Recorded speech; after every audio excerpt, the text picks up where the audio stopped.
if you would accept this, if you wouldn't accept this in any other life situation, why would you accept this on the mats? Exactly.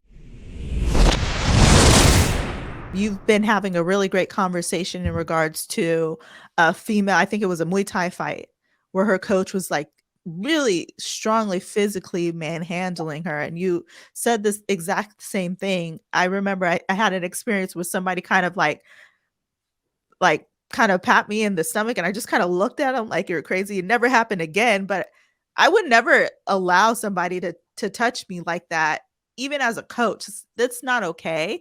That's me personally. I don't know what her experience with her coach is. I know she's defending him, but uh like that level of boundary stepping in order to get success is like people, I'm not sure if people realizing how that's going to affect them long term. So sure, might be able to win the fight right now. She might be able to win many fights from that day on. But what is it going to do to that person long term? A lot of people, I think, in the comment section aren't really thinking about this. They're thinking about the short term success in terms of this fight that she's going to win, the next 10 fights she's going to win, the amount of fights she's going to win for her career.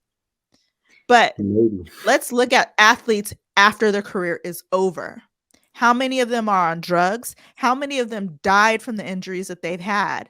Like, we need to start to step outside of short-term success, not just because her coach is getting her to perform as an athlete, but what it's doing to her as a person. There's so many athletes going to therapy because they're having performance anxiety, because they're trying to perform for their coach. She might be able to perform, but how is she being as a person?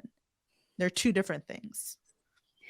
Yeah, I think I think that case is very interesting because as a fighter, I mean with jiu-jitsu, I'm like we have matches, you know. I mean, there's no apart from combative jiu-jitsu. So, I mean, you're a fighter, so you're kind of supposed to be badass, right?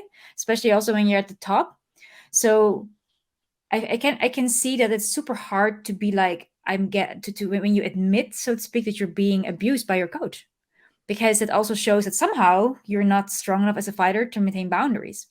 I think there is this weird paradox there that on the one hand you feel you have to toughen it out because otherwise, as they also use as their one of their arguments, that oh, if you cannot handle beating from your coach, then you're not cut out for the sport. But I'm like, wait a minute, because especially I spoke with several women who also are fighting in that exact promotion whose coaches do not do this, and they are also or maybe even more successful.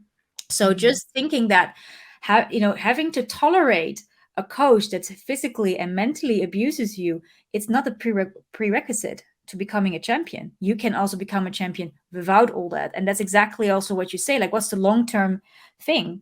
When you believe that that is part of it, I don't think that is part of it at all. You can train hard without a coach adding on top of it, adding more pressure that you feel like forcing you in a fixed mindset, even because when you feel like that when you lose or you don't perform well, that you let down your coach, your team, and all that, you're forced in a fixed mindset. What you want is to be in a growth mindset, that even if you don't perform so well, okay, maybe the weight cut wasn't so good, you didn't have as much energy as normally, or whatever, then you're like, okay, next time I need to do this and this and this better. That's growth mindset. That's how you need in the long term, most likely will perform better and better. Being hit in the face or held in the throat is not a part of that. It's not necessary. Exactly. Thank you for watching. You can watch more videos like this one by clicking these links.